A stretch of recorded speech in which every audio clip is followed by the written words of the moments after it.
What's the most cringe-worthy way someone has tried to show they are quirky or different? I had a co-worker in a retail environment who was always going on to us about how special he was and how he saw the world differently than the rest of us slobs because he was a writer. Customer with a lazy eye comes up to the register. Co-worker to customer, "Hey, I see you've got a lazy eye. I notice things like that because I'm a writer." Super awkward checkout ensued. "I notice things like that because I'm a writer. I can't help but read that," in Ralph Wiggum's voice. I knew a girl in high school who used to diagnose herself with mental illness based on, to the best of my knowledge, year 11 psychology class and online quizzes. She would also try to one-up anyone who had a legitimate, medically diagnosed mental illness, despite having, in her words, major depression, anxiety, OCD, bulimia, Munchausen's, schizophrenia, bipolar disorder and antisocial personality disorder. She refused point blank to ever see a doctor and have any one of these diagnoses confirmed or treated. Well, she might have been right about the Munchausen's. A post I made about a girl who fakes sneezes when she walks outside blew up recently. She found out only 25% of people sneeze when they see bright sunlight, so she wanted to be part of a minority. That's just sad. A guy I went to high school with was convinced he was a vampire, and once he actually bit my friend during class because he couldn't help himself. Chomp. What the frick, man. She brought a fricking ukulele everywhere. At first you'd think, wow, a cute girl with a ukulele. I bet she's really cool, but you'd be falling into her trap. She barely knew 2 chords and was a complete jackbutt. This girl I know constantly talks up how much she loves nerdy things no other girl is into. Nerdy things like Game of Thrones, Star Wars, and Lord of the Rings. Yup, very unpopular entertainment no other girl is into. Between this and the whole gamer girl thing, ugh, I've made a point where if anyone calls me that because I'm a girl and like to play video games to give a serious side eye. I know plenty of girls who play games. I think statistically it's about half and half at this point. No, it's not unique. I'm not doing it to appease your weird hang up about girls not liking them. Her name was Trinity. She said she had multiple personalities. 3 to be exact. She was lying. Asked her parents. They had no clue what I was talking about. To be fair, Ricky and Lucy didn't have a clue about much of anything. He'd wear a paper Krispy Kreme sailor hat every day. I saw bullies rip his hat to shreds and he'd just reach into his roller backpack and pull out another. Never saw him without it. I saw bullies rip his hat to shreds and he'd just reach into his roller backpack and pull out another. What a freaking power move though. Friend of mine went through a super proud to be Italian phase about the time Sopranos aired. He refused to eat his mom's cooking one night because it was too Irish. There were many other things he'd do to try and convey a mob connection. He was part Irish and eventually became a cop. This one guy would put blue Powerade in a Windex bottle and spend the day taking it out of his backpack and squirting it in his mouth. High school. There were plenty of other things but this one stands out. Okay, that's pretty funny. The first time. Had a class with a guy that wanted people to think he was a nerd. I guess to him nerds wear large glasses. Only problem was he didn't need glasses. He started showing up to class wearing 3D glass from the movie theater with the lenses popped out. This guy in my high school would wear cat ears and carry a stuffed bunny around. I think he was trying to look like an anime character or something. Anyway, the most cringe-worthy part, he would constantly meow in class. Not like meow but near like an anime cat or whatever. A girl I used to hang out occasionally liked to pretend that she was some sort of bad butt biker. She'd talk about riding every chance she got, show people pictures and dress the part. I would always hit her up when I was going riding to see if she wanted to come along. It gets old being the only woman around. She'd always have an excuse. Claimed not to ride if it had rained that week and so on and so forth. Would always give me heck about getting on a real bike. I ride a CRB 1000RR. She had an 883 Sportster. She was once complaining to me that she only got her baby out 3 times that year. B. You base your entire identity on something you do 3 times a year? Sounds like someone who doesn't actually ride. More so annoying than cringe-worthy but people who pretend to have a mental illness because they think it makes them unique. Yeah. Those Funko Pops not being perfectly lined up triggers my OCD so hard. Nope. You like things to be orderly. Totally normal. Having to check the light switches 20 times? To the level that you end up late for things. That's more of what OCD is. Had a girl in my high school who legitimately believed she was an anime girl and was just born in the wrong body. She would listen to these subliminal become an anime girl YouTube videos, and everyone's name in San. Wore a schoolgirl outfit every day. I went to her public school, and would sometimes say a random Japanese word or phrase because her brain wasn't fully accumulated to American. Needless to say, she was a fully white girl from the Midwest. I love these because the people who act like this have absolutely no idea how Japan really is. I'm acquainted with someone who will pack her cat in a carrier, drive to the local university, no small featuring considering the parking situation and 40k students, and push the cat around the quad in an antique baby carriage. All the while she'll make exasperated social media posts about how rude people are to stare at or talk to her. As far as I know, she doesn't walk the cat around her own quiet residential area. People that repost those cringy "I'm not a bee, I'm just honest" multiple times a day to Facebook while reaffirming the post and the text comment above saying how much the post is yep. Sue me bahahaha. Cringe. I hate to be mean, but there was this girl in a couple of my classes in college who told the professors that she wants to be called Oracle instead of her real name. You could see the cringe in the professor's eyes and feel the awkward tension all over. About once every quarter this happens to me.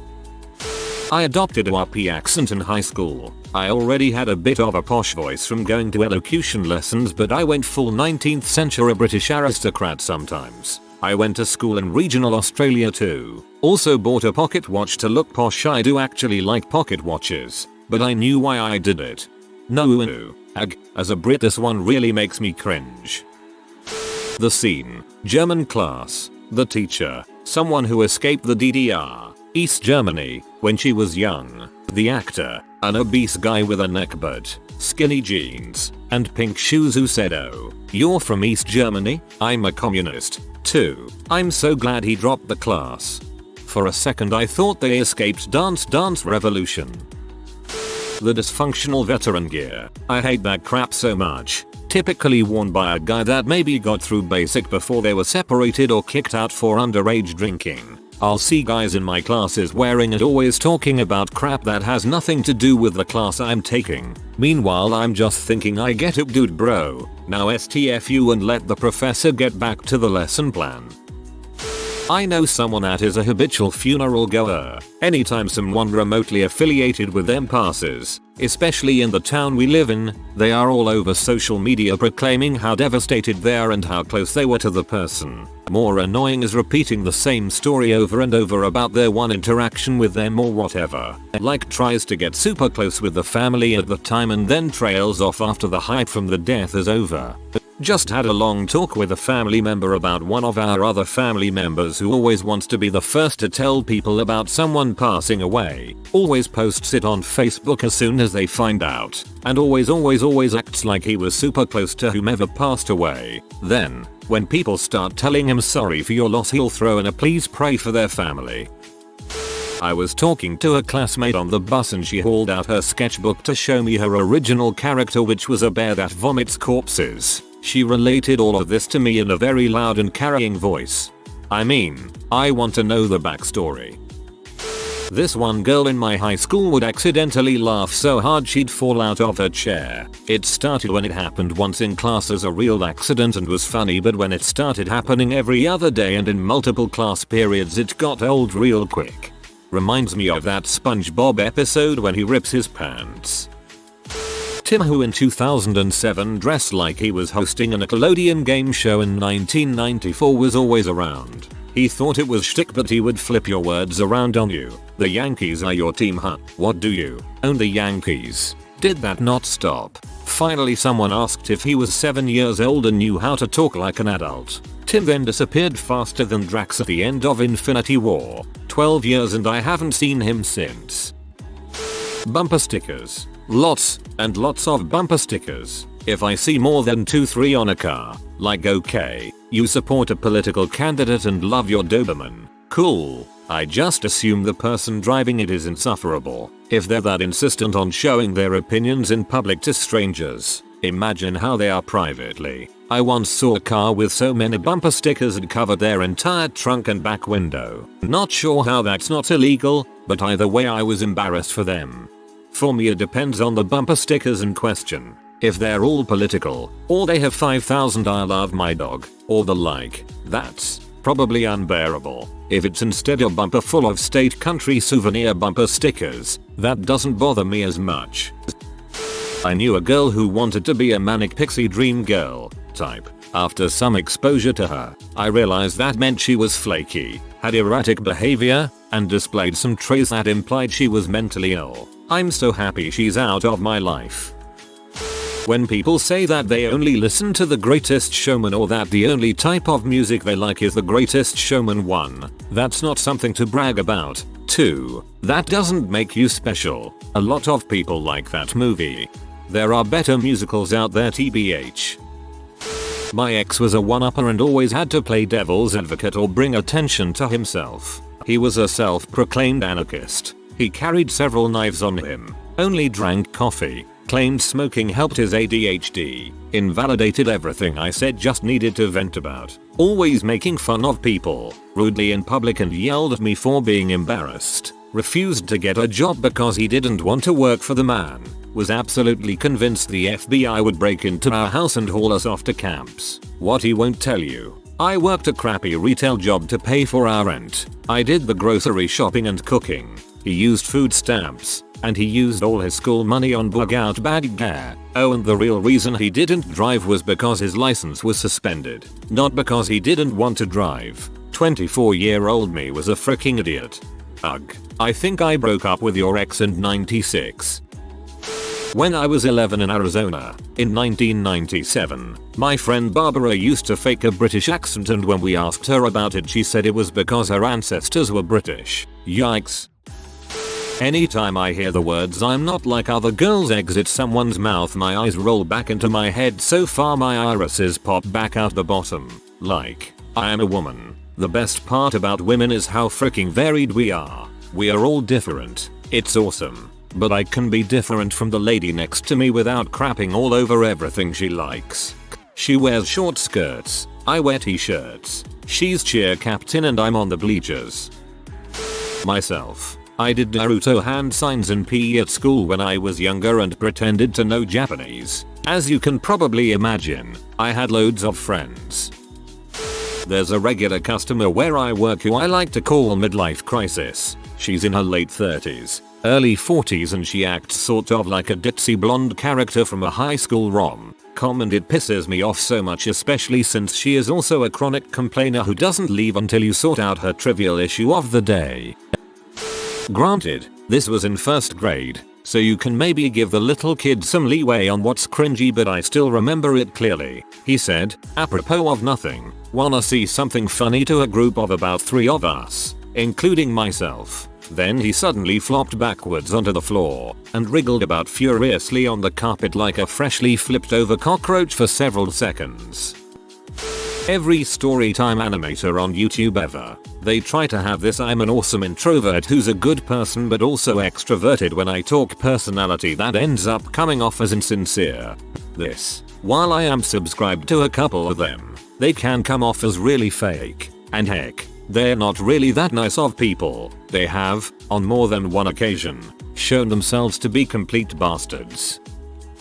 A girl in my HS would alternate between 3 costumes each week: a cowboy hat and boots, cat ears and tail, and a cape and smeared red lipstick. As much as I cringed, I secretly questioned whether she was all there, or if she had a rough home life. Advertising that the only music they listen to is classic rock. The whole "this was the last good music" shtick. The music superiority angle is cringe-worthy as a whole. This girl just up and decided to have an Australian accent. She grew up somewhere in the Midwest. She didn't think she fit in LA, so she decided to have an Australian accent so people would find her interesting. Strangely enough, she didn't claim to be from Australia, just told people she liked the Australian accent, so she'll be speaking with an Australian accent from then on. She committed for at least a whole year. This one's about myself. I went through a scene phase 11-14. I was never that well liked in grade school. Probably because I was judgy, bossy, and just not really a nice person to certain people. I wanted a reason to turn that dislike into an identity of sorts, so I cut my hair with a razor, got blonde bangs, and wore fluffy neon skirts over skinny jeans and screamo band tees every day. I did everything in my power. Parents wouldn't let me pierce myself or dye my hair unnatural colors, to be as different as possible, even though there were like 10 other emos at my school. BTW, I wasn't even the cool kind of scene kid. I was the type of scene that just looked like I was just trying really hard to be one. I get a good laugh looking at pictures from back then now, and honestly all the emo kids were really sweet and taught me how to be a better person. We're still all very alternative or hipsters now, so I guess it really wasn't a phase, mom, lol. Our blonde ears would like a word. I remember reading a bio on someone's MySpace, which was cringe to begin with, so I'm not immune, but they had black and white with the hair covering one eye and it was like, I am so random. Cookie, how is a cookie random? I love cookies and want them in everyday conversation. Ra means I love you in dinosaur. My best friend in high school used to like to pretend she was clumsy. She would basically fall around all the time on purpose, thinking it was cute. It always annoyed me because being a chronically clumsy person, I've never been proud of bumping my head in public, tripping in front of hundreds of students, breaking my ankle at my friend's birthday party, breaking my big toe, stubbing it on my carpet at my own sleepover, etc. It's embarrassing. There are moments that have kept me up at night for as long as I can remember. Her boyfriend at the time mentioned in passing that she was having a clumsy day, and from that point on she was ditzy tripping every chance she got and saying it was because she was so clumsy. I pointed it out to a few people. We started not reacting to it, and it miraculously stopped.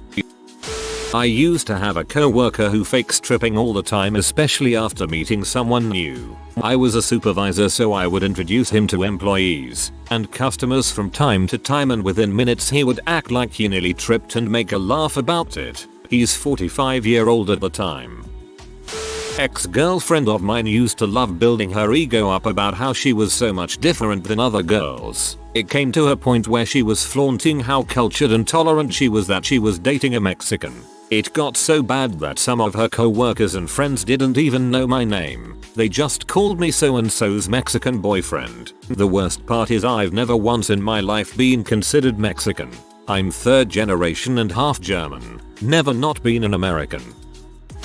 In high school, my husband had a girl that he used to ride the bus with before he had his driver's license. She used to sit and stare at him every day and he would never look at her. Then one day, he decided to ask how her day was. The next day, she got on the bus and she insisted she sit with him. He thought that she was just lonely, so he said okay. She pulled out a necklace with a vial on it and started playing with it. She smiled at him and told him it was a vial of her blood and asked if he would make one for her. He got so scared that he decided the best plan of action was to stare straight forward and act like he couldn't see her in his peripheral vision until they got to school. He started asking one of his friends who had a driver's license to bring him to school from then on. Okay, I had a similar situation with a guy walking me home in high school. I called my dad to come pick me up. He lived 30 minutes away and he just laughed at me. He did eventually come. These are the kind of people that do crazy bad crap later in life or just cringe about it. Either way, I wasn't hanging around to find out. There was this shirt that was recommended to me while browsing merch online that said people who don't like anime aren't real and should not be trusted. I viscerally cringed, thinking who the heck would actually wear this shirt? Well, frick me, BC Christmas time rolls around and my older sister, who knows I like anime, bought me that same shirt. She said that Amazon messed up her order with the size and contacted them, and instead of a refund they just sent her another shirt. So now I have two of them and I had to pretend I love them. I never wear them in public, but sometimes I use them as a pajama shirt or a shirt for when I add color to my hair. There's a lady at my church who is 31, obese, and dresses in bodycon dresses every day. She is the mother of 5 horribly neglected children to 5 different dads. You would think she was 14 with the way she behaves. She is loud. She fake laughs at the top of her lungs. She shrieks, hugs at people and then glomps them. I said no to her on Saturday after she announced I needed to be church at 7:30 am to help out. Church starts at 9:30 and I arrive at 8 am every week, and she had a complete meltdown. It was like she interpreted no as I hate you and I'm going to turn everyone against you. She believes she is some kind of R&B queen and loudly sings each hymn in church as though it were Side to Side by Ariana Grande. I'll admit, this woman is a talented singer and musician, but it's inappropriate. Our church is a quiet, quaint church, and when our priest preaches we are usually silent. She likes to cry out yeah and amen and claps her hands during the sermon, which is both distracting and annoying. She and her family, her mother and father also attend the church, have said they want to turn the church into a gospel choir because they love that Negro music. They have completely adopted African American culture into their lives and want to inject it into the church too. They believe African American culture makes them interesting in an underground kind of way, and they seem to think that by showing it off this way they are enlightening the rest of the congregation.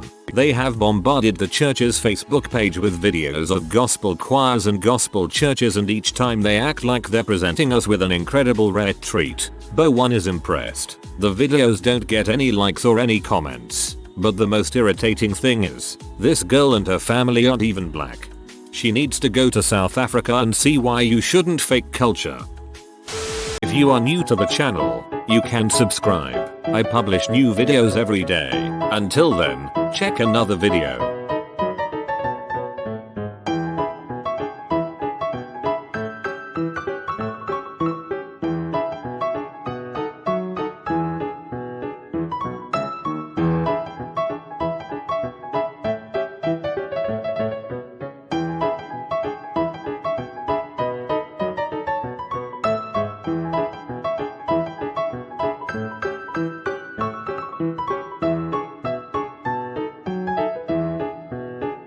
Bye for now.